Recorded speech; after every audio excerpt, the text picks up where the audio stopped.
Atención, este audiolibro animado es una producción intelectual registrada y una obra derivada creada por Audiolibros Prohibidos y a todos los derechos sobre la traducción, narración, caracterización de voz, sincronización labial, animación y composición audiovisual están reservados internacionalmente. Queda estrictamente prohibida cualquier forma de reproducción, distribución, modificación, extracción, realización de copias o uso comercial. No se otorga ningún tipo de autorización o permiso para su uso fuera de esta plataforma. Las infracciones serán perseguidas legalmente hasta las últimas consecuencias. Disfrute de esta obra única. Guy de Maupassant. Dos amigos. París estaba bloqueado, hambriento, agonizante. En los tejados se veían contados gorriones y las cloacas quedaban despobladas. Se comía cualquier cosa. El señor Morisot,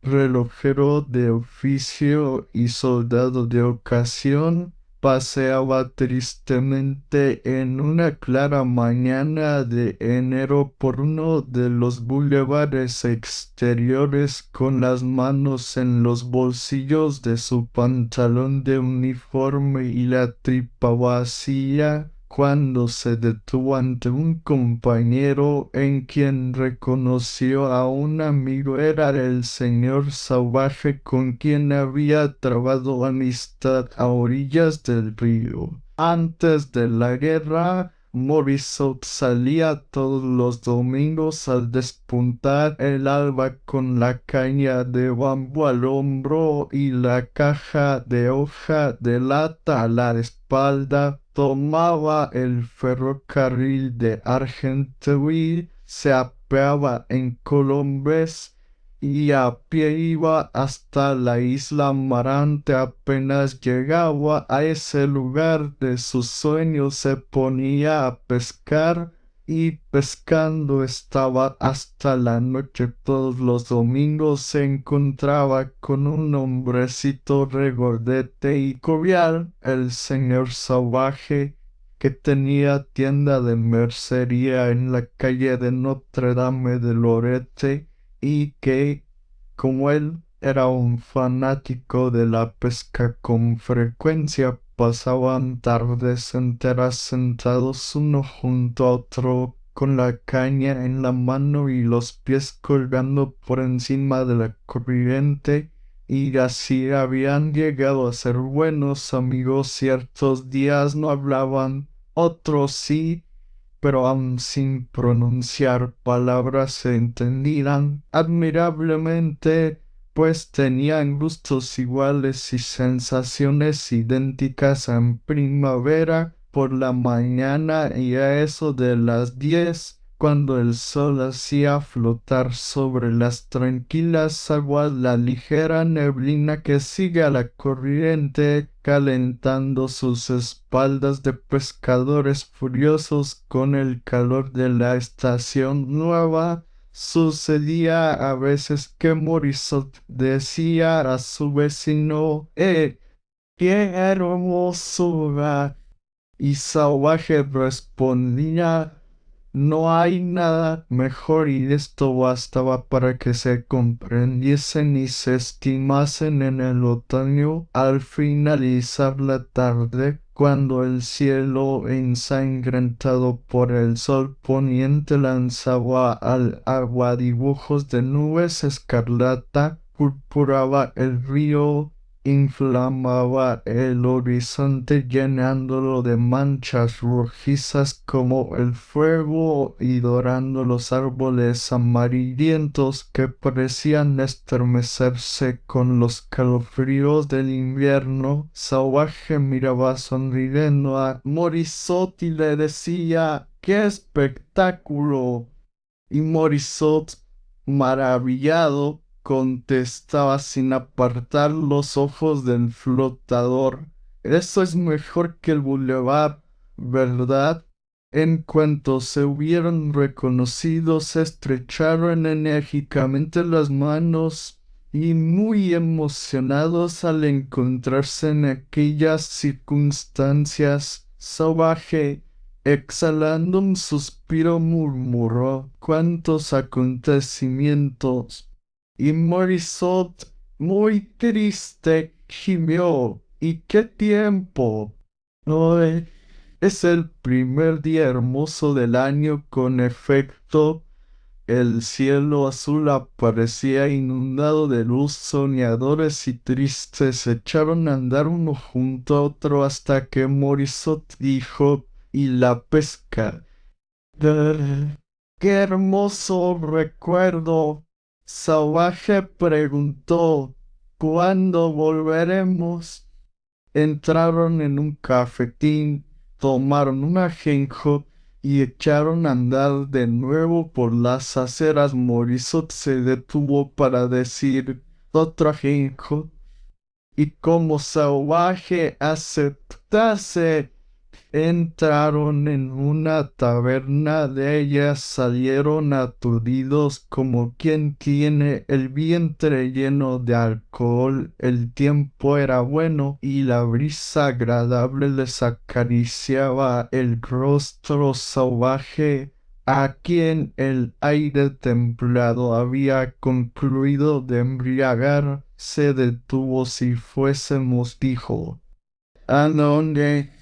Pues a pescar, pero ¿dónde? A nuestra isla. Las avanzadas francesas están cerca de Colombes y como yo conozco al coronel Moulin, nos dejarán pasar sin ningún inconveniente. Vamos, contestó Morisot temblando de deseos. Y se separaron para ir a buscar sus utensilios. Una hora después andaban uno junto a otro por la carretera real y por ella llegaron al pueblo donde estaba el coronel, quien, sonriendo al oír la petición, no tuvo ningún inconveniente en satisfacerla, y en cuanto les hubieron dado un salvoconducto y el santo y seña, reanudaron la marcha. No tardaron en llegar a las avanzadas.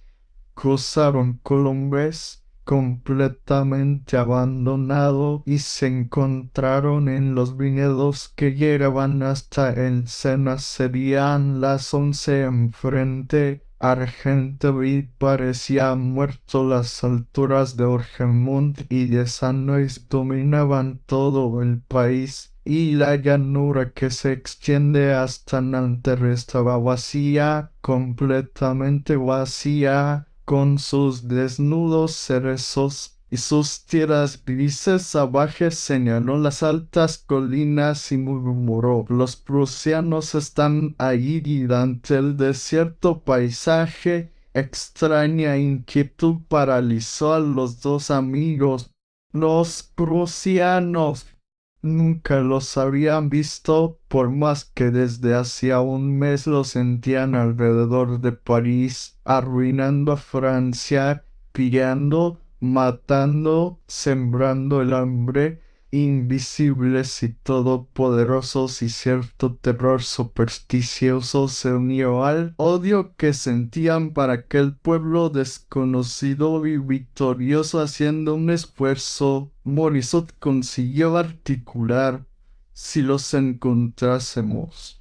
Salvaje, con esa ironía parisina que a pesar de todo aparece en todas las ocasiones, respondió: pues les ofreceríamos una fritada con todo.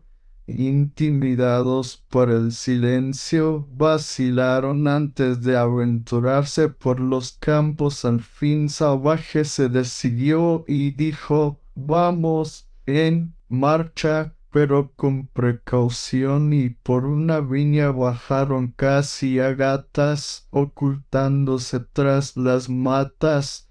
con la mirada inquieta y alerta el oído para llegar a la orilla del río. Solo les faltaba cruzar una franja de tierra desnuda y la cruzaron corriendo, ocultándose en los secos cañaverales. En cuanto hubieron llegado junto al agua, Morisot pegó el oído a tierra para escuchar si alguien andaba por aquellas cercanías y no oyó nada. Estaban solos, perfectamente solos. Se tranquilizaron y se pusieron a pescar. Frente a ellos la isla Amarante impedía que les viesen desde la orilla opuesta, y la casa del restaurante estaba cerrada y parecía abandonada desde hacía algunos años. Salvaje cogió el primer pescado, Morisot el segundo, y a cada momento levantaban las cañas con un animalito plateado que daba coletazos colgado al extremo del hilo. Una verdadera pesca milagrosa. Metían delicadamente los peces en una red de finas mallas que se hundía en el agua a sus pies, y deliciosa alegría les penetraba, esa alegría que se experimenta cuando se encuentra el goce de que por espacio de mucho tiempo se ha estado privado. El sol les calentaba las espaldas y no oían nada, no pensaban nada, ni nada en el mundo les preocupaba. Pescaban. De pronto un ruido sordo que parecía venir de bajo tierra hizo temblar el suelo, y el ruido del cañón se volvió a oír. Morisot volvió la cabeza y a lo lejos y a la izquierda distinguió la gran silueta del Mont Valérien, que lucía en su frente una pluma blanca, penacho formado con el humo de la pólvora que acababa de vomitar. Inmediatamente después, una segunda columna de humo salió de la cumbre de la fortaleza y no tardó en oírse una nueva detonación. Luego siguieron otras y otras, y la montaña lanzaba su mortífero aliento, despidiendo vapores lechosos que lentamente se iban elevando hacia el tranquilo cielo y formaban una nube encima de ella. Salvaje se encogió de hombros y dijo: «Ya empiezan otra vez». Morisot, que tenía clavados los ojos en la pluma de su flotador, se sintió poseído de repentina cólera contra los que de tal modo cañoneaban, y murmuró: «Preciso es ser muy bruto para matarse así». «Eso es ser peor que las bestias», dijo Salvaje, y Morisot, que acababa de coger un pez grande, añadió: «Y siempre sucederá lo mismo mientras haya gobiernos. La República no hubiera declarado la guerra», interrumpió Salvaje. «Con reyes se tiene la guerra, fuera con la República dentro», dijo Morisot sentenciosamente, y empezaron a discutir y a resolver los graves problemas políticos con el sano juicio de hombres de cortas luces, poniéndose de acuerdo para llegar a esta conclusión: que la humanidad no será nunca libre, y el Mont Valérien seguía vomitando hierro, derribando a cañonazos casas francesas, cegando vidas, aplastando seres, cortando ensueños, alegrías, felicidades esperadas y deseadas, y abriendo en el corazón de las mujeres, madres, esposas y amantes, heridas que nunca más se habían de cerrar. «Así es la vida», dijo Salvaje. «Para concluir, mejor sería decir: así es la muerte». replicó Morisot, y los dos se estremecieron asustados al oír que alguien andaba detrás de ellos, y al volver la cabeza vieron a cuatro hombres de pie, cuatro hombres grandes, armados y barbudos, vestidos como criados, llevando a la cabeza grandes gorras planas y separados lo preciso para poder mover libremente los fusiles. Las cañas se les cayeron de las manos y le echaron a correr río abajo. No tardaron en ser alcanzados, y los otros, metiéndoles en una barca, les llevaron a la isla detrás de la casa que habían creído abandonada. Vieron alineados a 20 soldados alemanes, una especie de gigante velludo que fumaba, sentado a horcajadas en una silla. Les preguntó en muy buen francés: ¿Y bien, señores, han pescado mucho? Uno de los soldados dejó a los pies del oficial la red repleta de pescados. El prusiano sonrió. Ya veo que la cosa no iba mal, repuso, pero aquí no se trata de eso. Óiganme y no se azoren para mí. Ustedes son dos espías que me acechaban. Les cojo y les fusilo.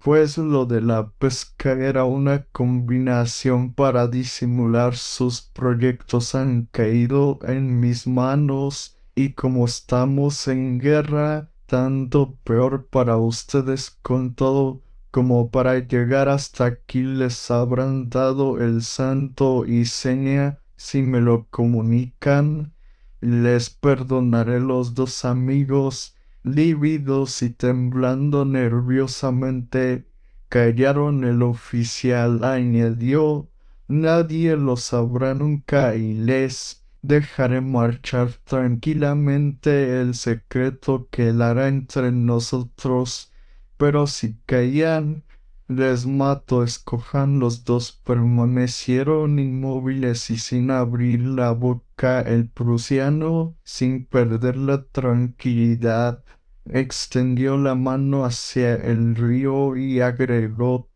piensen que dentro de 5 minutos estarán en el fondo del agua. Dentro de 5 minutos tienen ustedes familia en el mundo. Adrián, el cañonero continuaba. Los dos pescadores seguían silenciosos. El alemán dio órdenes en su idioma. Cambió luego su silla de sitio para no estar demasiado cerca de los prisioneros, y 12 hombres se colocaron a 20 pasos de distancia con el fusil en la mano. El oficial gritó: les concedo 1 minuto, ni un segundo más. Luego se levantó, se acercó a los franceses, cogió a Morisot por un brazo y, llevándosele aparte, le dijo con voz muy baja: pronto el santo y seña su compañero no sabrá nada, y yo fingiré que me enternezco. Morisot no contestó. Entonces el prusiano se dirigió a Sauvaje y le hizo la misma pregunta. Sauvaje permaneció callado también. Los dos amigos se encontraron uno junto a otro. El oficial dio órdenes y los soldados levantaron las armas. Entonces los ojos de Morisot se fijaron casualmente en la red llena de pescados que sobre la hierba estaba a pocos pasos. Un rayo de sol hacía brillar las escamas que aún se agitaban, y se sintió desfallecer a pesar de sus esfuerzos. Sus ojos se llenaron de lágrimas y solo pudo balbucir: adiós, amigo Sauvaje, adiós, amigo Morisot. Contestó el otro, y, sacudidos de pies a cabeza por invencibles temblores, se estrecharon la mano. El oficial gritó: ¡fuego! y 12 disparos que semejaron una sola detonación rompieron el silencio que reinaba en la isla salvaje. Cayó de cara a Morisot, que era mucho más alto, osciló, giró sobre sus talones y se desplomó sobre su compañero con los ojos abiertos como si mirase al cielo, mientras de su agujereado pecho salían chorros de sangre. El alemán dio nuevas órdenes y sus hombres se dispersaron para, al poco rato, volver trayendo cuerdas y piedras que ataron a los pies de los muertos. Luego los llevaron hasta la orilla. Dos soldados cogieron a Morisot, uno por la cabeza, otro por los pies, y otros dos hicieron lo mismo con Salvaje. Los cuerpos, balanceados un instante con fuerza, fueron lanzados lejos, describieron una curva y se hundieron de pie en el río. El agua se agitó, burbujeó, se calmó. Luego, mientras pequeñas ondas se acercaban a las orillas, en el río flotaba un poco de sangre. El oficial, siempre sereno, dijo a media voz: ahora les toca el turno a los peces. Luego se encaminó hacia la casa y, al fijarse en la red que contenía los pescados, la examinó, sonrió y gritó: «Willem».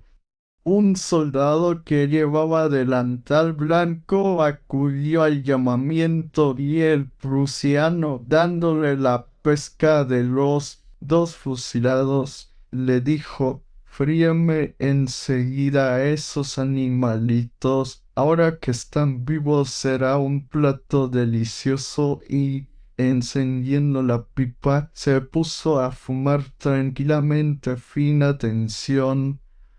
Este audiolibro animado es una producción intelectual registrada y una obra derivada creada por Audiolibros Prohibidos. Ya todos los derechos sobre la traducción, narración, caracterización de voz, sincronización labial, animación y composición audiovisual están reservados internacionalmente. Queda estrictamente prohibida cualquier forma de reproducción, distribución, modificación, extracción, realización de copias o uso comercial. No se otorga ningún tipo de autorización o permiso para su uso fuera de esta plataforma. Las infracciones serán perseguidas legalmente hasta las últimas consecuencias. Disfrute de esta obra única.